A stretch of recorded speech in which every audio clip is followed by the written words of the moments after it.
This is Sudhir Shukla. So let's start our discussion for the topic orbit. And in our previous video, we have discussed about the classification of orbit on the based of shape. Now it's time to cover up the topic classification on the orbit on the base of position or altitude. I have told you that based on that, the classification is somewhat like in three types, in which one is based on the position. The classification of orbit is first is GEO, second is MEO, and the third is LEO. Doesn't matter about the orbit, क्योंकि जो उनकी position है वो तो same order में रहेगी. अब चाहे आप बढ़ते क्रम में करिए चाहे आप घटते क्रम में करिए, इट्स ऑन यू. तो क्लासिफिकेशन तीन तरीके से हैं, GEO, MEO और LEO. तो मैंने आपको बताया कि GEO synchronous orbit, LEO is the low earth orbit and MEO is the medium earth orbit. So first हम उसको कवर करते हैं जियो स्टेशनरी ऑर्बिट. तो जियो स्टेशनरी ऑर्बिट कहते हैं कि geostationary orbit satellites are generally. देखिए, आपको ऑर्बिट और सैटेलाइट्स को लेकर कंफ्यूज नहीं होना है, क्योंकि मैंने आपको बताया था कि जब कभी भी हम ऑर्बिट की बात करते हैं मतलब हम सैटेलाइट की बात कर रहे हैं. सैटेलाइट ऑर्बिटिंग कर रहा है मतलब वो एक किसी ऑर्बिट के फॉलो करते हुए, उस फिक्स्ड पाथ को फॉलो करते हुए किसी बॉडी के अराउंड रोटेट कर रहा है. तो जनरली वो आपका सैटेलाइट जिस ऑर्बिट में होगा वही सैटेलाइट वो कहलाएगा. तो ये आपको समझना है कि हम सैटेलाइट की बात कर रहे हैं जो जियो स्टेशनरी अर्थ ऑर्बिट में प्लेस्ड है. तो कहते हैं जो geo satellites are placed at an altitude of 35,000 kilometre above the earth surface along the equator. पहला पॉइंट करते हैं कि जो जियो स्टेशनरी सैटेलाइट्स हैं वो लगभग अर्थ के सरफेस से, मतलब generally we take the reference from the sea level. Sea level से हम रेफरेंस लेते हैं क्योंकि सरफेस तो कहीं ऊंचा है कहीं नीचा है, तो हम रेफरेंस के लिए हमें प्रॉब्लम होगा, तो जनरली हम सी लेवल को ले लेते हैं. तो वहां से देखिए ये जो डेटा है 35,000, somewhere in some of the books author use 35,000 some 648 kilometre और समवेयर दे हैव मेंशन 36,000. तो अप्रोक्सीमेटली 36,000 हम लेके चलते हैं कि इतनी दूरी पे, ये इतने डिस्टेंस पे ये ऑर्बिट की हम बात करते हैं. तो और above the surface along the equator. और ये बहुत इंपॉर्टेंट लाइन है कि अलोंग द इक्वेटर, क्योंकि मैंने आपको अभी बताया था पिछले वीडियो में कि जो इक्वेटोरियल ऑर्बिट है मतलब उस ऑर्बिट को जो फॉलो करता है, इंक्लिनेशन जिसका 0 डिग्री होता है इक्वेटोरियल लाइन के रेफरेंस में, तो वही ऑर्बिट आपका जियो स्टेशनरी ऑर्बिट कहलाता है. तो ये अलोंग द इक्वेटर कहने का वही मतलब है. तो अर्थ की सरफेस से या सी लेवल से ही, हम सी लेवल कहते नहीं हैं, हम अर्थ सरफेस से कहते हैं, लेकिन रेफरेंस हम सी लेवल से लेते हैं. तो वहां से 36,000 लगभग 35,500 किलोमीटर, 35,000 से 36,000 किलोमीटर के बीच का, मतलब बीच का नहीं, जो उतने दूरी के बाद जो आपका ऑर्बिट होता है वही आपका जियो स्टेशनरी ऑर्बिट हो जाता है. और जो सैटेलाइट उस ऑर्बिट में प्लेस्ड होता है वो आपका जियो स्टेशनरी सैटेलाइट हो जाती है. फिर कहते हैं कि it revolve around the earth at the same speed as the earth rotates. दूसरी इसकी एक तरह से हम कहते हैं कि खासियत ये है कि इस ऑर्बिट में जो सैटेलाइट प्लेस्ड होता है जिसको हम जियो सैटेलाइट कहते हैं, उसकी स्पीड सेम होती है अर्थ के रोटेशन के अराउंड, क्योंकि यही नाम इसको बताता है कि this is what geo stationary. इसको जियो स्टेशनरी कहने का एक यही मतलब है. Geo means taking the we are talking about earth, मतलब अर्थ की बात हम जब करें तो वो आपका हो जाएगा जियो. और स्टेशनरी मीन्स स्टेशनरी हम इसी अर्थ के रिस्पेक्ट में करते हैं, मतलब जो सैटेलाइट अर्थ के रिस्पेक्ट में स्टेशनरी हो. जैसे जो DTH की हम फैसिलिटी देखते हैं, डायरेक्ट टू होम सर्विस की फैसिलिटी देखते हैं, वो DTH इसी का केस होता है. हम एंटीना को इधर उधर नहीं हिलाते हैं, एंटीना को हम एक जगह फिक्स कर देते हैं. वो फिक्स तभी हो पाता है क्योंकि हम सिंक्रोनाइज कर देते हैं उस एक सैटेलाइट और जो यूज़र है उसको हम एक लाइन ऑफ साइट पे पर्टिकुलरली फिक्स कर देते हैं. ये आपका यूज़र है, ये आपकी सैटेलाइट है, इसको हम फिक्स कर देते हैं. और ये होता है कभी जियो स्टेशनरी में, मतलब ये ऑब्जेक्ट जो सैटेलाइट है जो उसके अराउंड रोटेट कर रहा है उसको हमने फिक्स कर दिया, स्टेशनरी कर दिया. That means same. तो उसकी जो स्पीड होती है डियर फ्रेंड्स, वो स्पीड सेम होती है. तो हम कहते हैं कि it revolves around the earth at the same speed as the earth rotates. फिर हम कहते हैं remain in the same position related to the surface of earth, वो इसी वजह से इसको हम स्टेशनरी कहते हैं क्योंकि इट रिमेन्स सेम, उसकी जो पोजीशन होती है डियर स्टूडेंट्स, वो पोजीशन को हम सेम रखते हैं, तो उसकी स्पीड भी सेम हो गई, पोजीशन भी सेम हो गया, तो this is all for Jio stationery satellite. तो फिर हम इसके एडवांटेज को हम देखते हैं। हम कहते हैं कि it covers large geographical area, कहते हैं कि जो जियोग्राफिकल एरिया की हम बात करते हैं जियो स्टेशनरी सैटेलाइट को लेकर, तो हम कहते हैं कि इट कवर्स लार्ज एरिया, वो ज़्यादा एरिया कवर करता है। और जी students, one thing I want to make you assure कि जो एस्ट्रोलॉजिस्ट थे उन्होंने बताया कि जो जियो स्टेशनरी, और ये आर्थर सी क्लार्क ने पहले अपने जो आर्टिकल पब्लिश किया था वायरलेस वर्ल्ड में, उन्होंने ये बताया था कि उन्होंने जियो स्टेशनरी सैटेलाइट की ही बात की। उन्होंने कहा था कि एक सैटेलाइट लगभग 1/3 अगर इतने डिस्टेंस पे रखे जाए तो 1/3 हिस्सा अर्थ का कवर कर सकता है। तो ओवरऑल इफ वी कैलकुलेट, तो मैथमेटिक्स लगाने के बाद वो 1/3 अगर एक कवर कर रहा है तो ओवरऑल 3 सैटेलाइट्स की रिक्वायरमेंट पड़ती है कि टोटल 360 डिग्री जो हमारा है वो कवर अप हो जाए। तो उसकी वजह से जो जियोग्राफिकल एरिया है वो बढ़ जाते हैं। तो हम कहते हैं कि जो जियो स्टेशनरी सैटेलाइट्स होती हैं that covers large geographical area.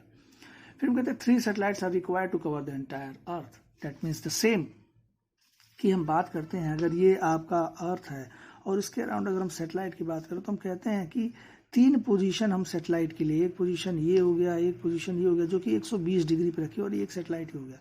इससे जो आपका ओवरऑल है आपका सरफेस जो है वो पूरा कवर हो जाएगा, आपका पूरा ही वो जो एंटायर आपका अर्थ है उसका पूरा ही वो कवर हो जाएगा यहाँ से। तो डियर स्टूडेंट्स, तो वही कहने का मतलब है कि 3 नंबर ऑफ सैटेलाइट्स की रिक्वायरमेंट पड़ती है to cover overall the earth. We are not talking about the India, we are talking about the earth. तो टोटल नंबर ऑफ सैटेलाइट्स की रिक्वायरमेंट क्या पड़ेगी? लगभग 3। फिर हम कहते हैं it is ideal for broadcasting and multi point application. अगर हम ब्रॉडकास्टिंग की बात करें, जैसे जो हम वर्ल्ड लेवल पे हम देखना चाहते हैं, कोई भी चीज़ ब्रॉडकास्ट करना चाहते हैं, किसी भी मैसेज को, इन्फॉर्मेशन को, तो उसके लिए हम इस सैटेलाइट्स की हेल्प ले सकते हैं। तो कहते हैं ब्रॉडकास्टिंग के लिए या मल्टी पॉइंट एप्लीकेशंस के लिए जो जीईओ है डेट इज मोस्ट प्रेफरेबल। फिर इसका एक एडवांटेज है ये कि less satellites are needed to cover the entire world. और जैसा कि मैंने बताया 3 नंबर ऑफ सैटेलाइट्स ही सिर्फ लगते हैं, तो उस हिसाब से हम जब कैलकुलेशन करते हैं तो हमारे पास बहुत कम सैटेलाइट्स की रिक्वायरमेंट पड़ती है ओवरऑल एंटायर अर्थ को कवर करने के लिए। So disadvantage of GEO, disadvantage क्या है उसमें? पहला कहते हैं कि due to longer transmission the received signal is very weak. अब चूंकि डिस्टेंस कवरेज एरिया इसका ज़्यादा है तो इस वजह से जो सिग्नल की स्ट्रेंथ होती है dear friends, that becomes weak, वो वीक हो जाती है। फिर हम कहते हैं कि better LNA modem increases cost of ground station. कहते हैं बेटर लो नॉइज एम्पलीफायर हमें यूज करना पड़ेगा, क्योंकि स्ट्रेंथ कहीं ना कहीं अगर ये स्ट्रेंथ वीक हो रही है दैट मीन्स कि हमें उस स्ट्रेंथ को मेंटेन करना है, and for that we are in need of a amplifier. तो हम कहते हैं कि जो लो नॉइज एम्पलीफायर है उसकी रिक्वायरमेंट पड़ जाती है, मॉडम का कॉस्ट इंक्रीज हो जाता है, और इसकी वजह से ओवरऑल जो ग्राउंड स्टेशन का कॉस्ट आता है वो थोड़ा सा इफेक्टिव नहीं होता है, तो वो एक डिसएडवांटेज बन जाता है। तो फिर हम कहते हैं कि जो प्रोपोगेशन डिले है सिग्नल में वो बढ़ जाता है, क्योंकि डिस्टेंस, देखिए स्टूडेंट्स, जैसे जैसे डिस्टेंस कवरेज एरिया बढ़ता है तो उसकी वजह से कहीं ना कहीं ये सारी दिक्कतें आने लगती हैं। उसमें one of the major factor is also a propagation delay, क्योंकि डिस्टेंस बढ़ेगा तो नो डाउट डिले भी इंक्रीज हो जाएगा, तो वह भी एक इसका डिसएडवांटेज बन जाता है। और कहते हैं कि it provides poor coverage for polar regions. Polar regions के लिए इसका जो कवरेज है वो थोड़ा सा पुअर हो जाता है, क्योंकि मैंने आपको बताया कि शेप के अकॉर्डिंगली जैसे 3 तरह के ऑर्बिट्स थे, इक्वेटोरियल ऑर्बिट, पोलर ऑर्बिट और इंक्लाइंड ऑर्बिट्स। तो जो पोलर सैटेलाइट्स है वो बेस्ट सुटेबल पोलर्स के लिए है। इक्वेटोरियल ऑर्बिट्स के थोड़ा सा वहां पे उनका कवरेज जो डिसएडवांटेज या ड्रॉबैक बन जाएगा, और इक्वेटोरियल ऑर्बिट के अराउंड जो रोटेट कर रहे हैं आपके सैटेलाइट्स उनका थोड़ा सा इफेक्ट पोलर ऑर्बिट्स के या कवरेज जो है पोलर ऑर्बिट्स पे जो कंट्रीज होंगी उनके लिए थोड़ा सा दिक्कत आ जाएगी, तो that will become one of the disadvantage for the Jio stationery satellite. फिर हम देखते हैं next orbit is LEO, low earth orbit. तो लो अर्थ ऑर्बिट जैसे मैंने बताया कि अर्थ के जो करीब है, तो हम कहते हैं कि LEO satellites are much closer to the earth, ranging from 500 to 1500 kilometre above the earth surface. हम कहते हैं कि जो लो अर्थ ऑर्बिट के सैटेलाइट्स होते हैं वो अर्थ के जस्ट क्लोजर होते हैं, और वो इतने क्लोज होते हैं कि 500 से 1500 किलोमीटर के बीच में इनको रखा जाता है। एक बात मैं आपको बता दूं कि जो ऑर्बिटिंग करती हैं सैटेलाइट्स, वो उनके बीच में काफ़ी डिस्टेंस होता है। ये नहीं कि दोनों जैसे रोड है, रोड भी एक तरह से हमारा ऑर्बिट ही है, पाथ ही है, फिक्स्ड पाथ ही है।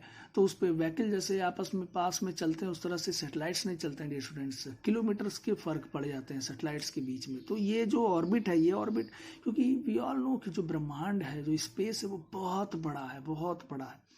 लेकिन number of satellites day by day वो भी बढ़ ही रही हैं। तो कहीं ना कहीं प्रॉब्लम तो आ ही सकती है, लेकिन फिर भी अभी तो चीज़ें मैनेज हो रही हैं, जब तक मैनेज हो सके। तो हम कहते हैं 500 से 1500 किलोमीटर के बीच का जो ऑर्बिट है वो आपका लो अर्थ ऑर्बिट कहलाता है। फिर हम कहते हैं कि low LEO satellites don't stay in fixed position to the surface and are only visible for 15 to 20 minutes each पास।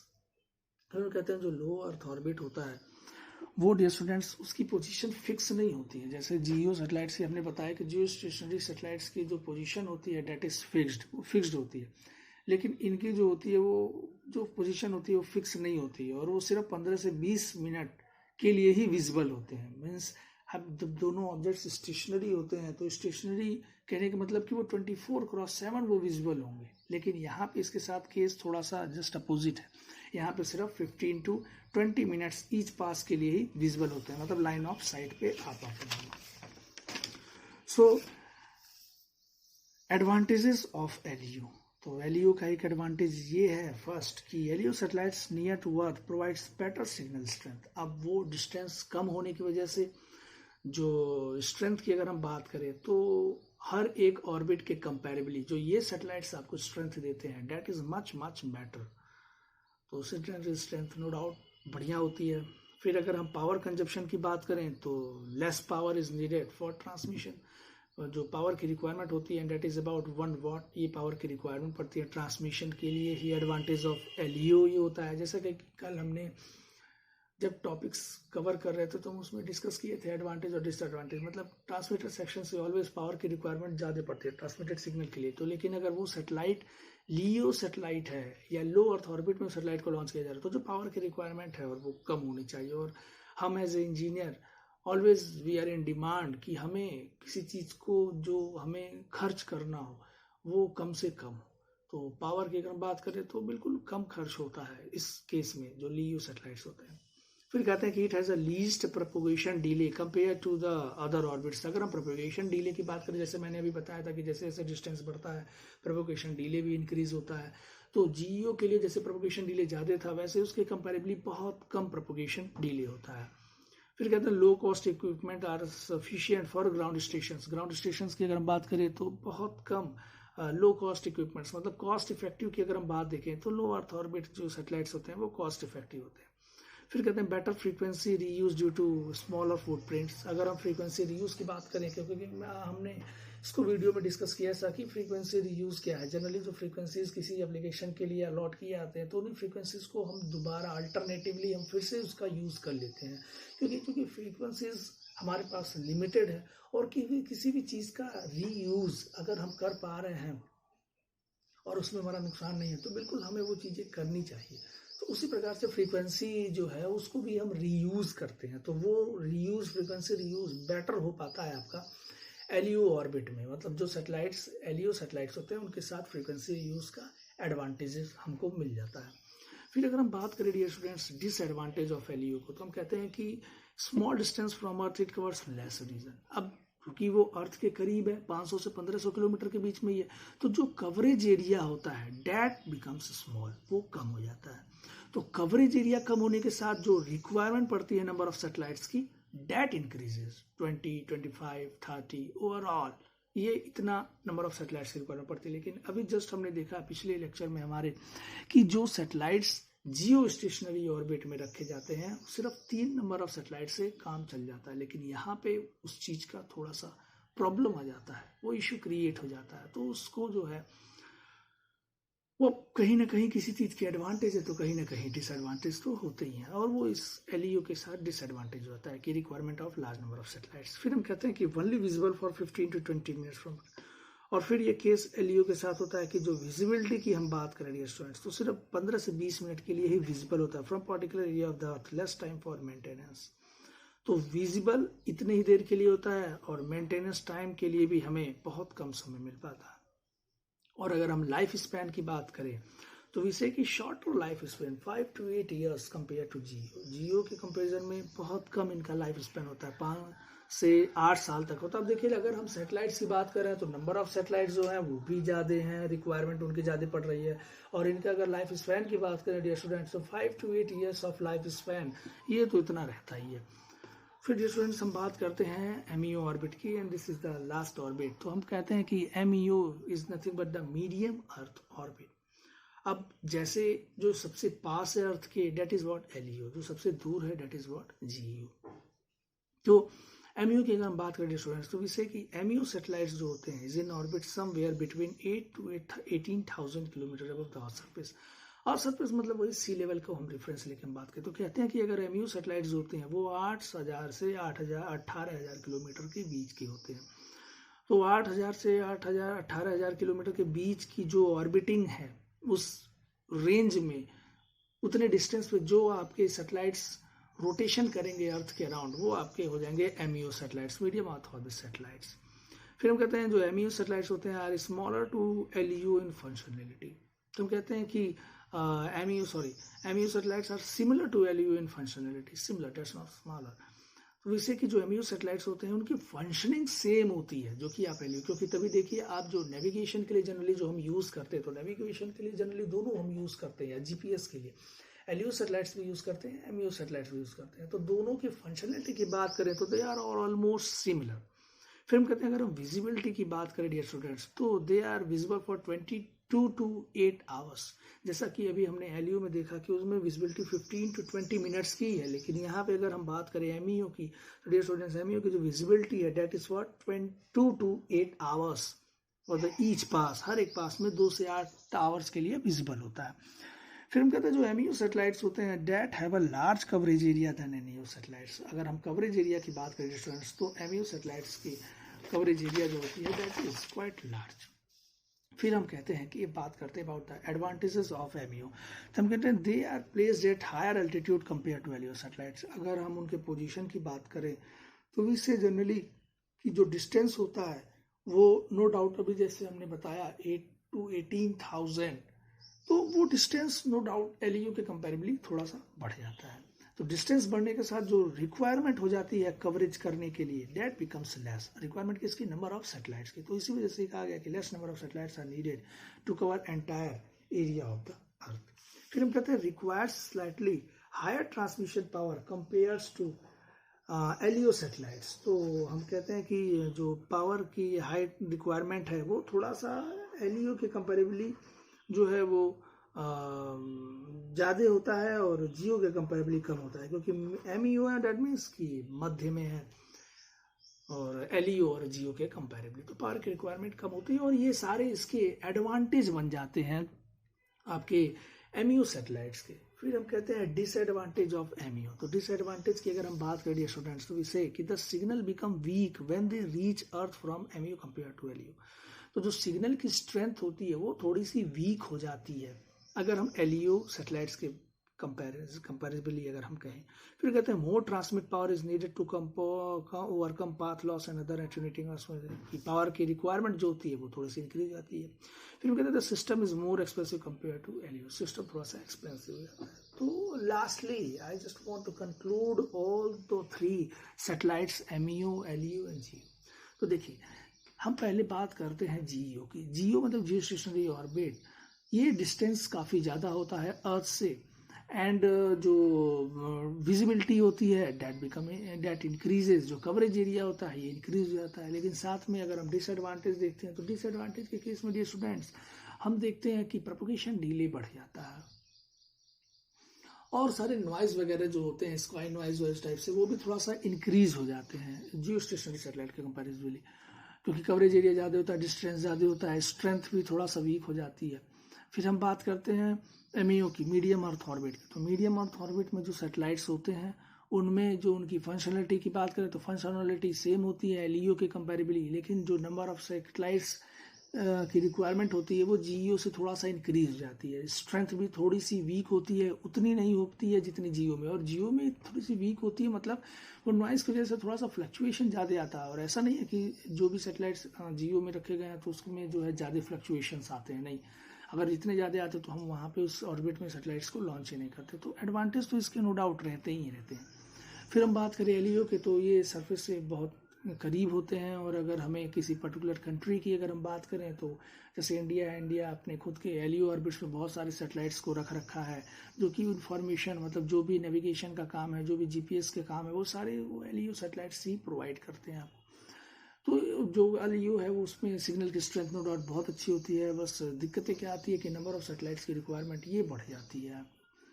तो जनरली जो है वो ये 3 ऑर्बिट्स और सैटेलाइट्स, ये उनकी क्लासिफिकेशंस है जो कि बेस्ड ऑन द पोजीशंस है। आई होप ये आपको समझ लगा होगा। और if you have any doubt regarding the any of the term which I have used related to the orbit, related to the classification of orbit, related to the MEO, related to the GEO, related to the LEO, कोई भी ऐसा term अगर आपके नहीं समझ लगता है तो आप you can directly ask to me. तो आई होप जो मैंने ये आपको बताया है ये चीज़ें आपको समझ लग गई होंगी। और ये नोट्स हैं, if you want you can text me, I will, if you provide your email ID to me, तो I will directly send this the PDF of this notes to you. So comfortable होना चाहिए आपको समझने के लिए, जिस भी तरीके से आप समझ पाएँ। तो आई होप कि you got my points. So thank you so much for today discussion. Thank you so much.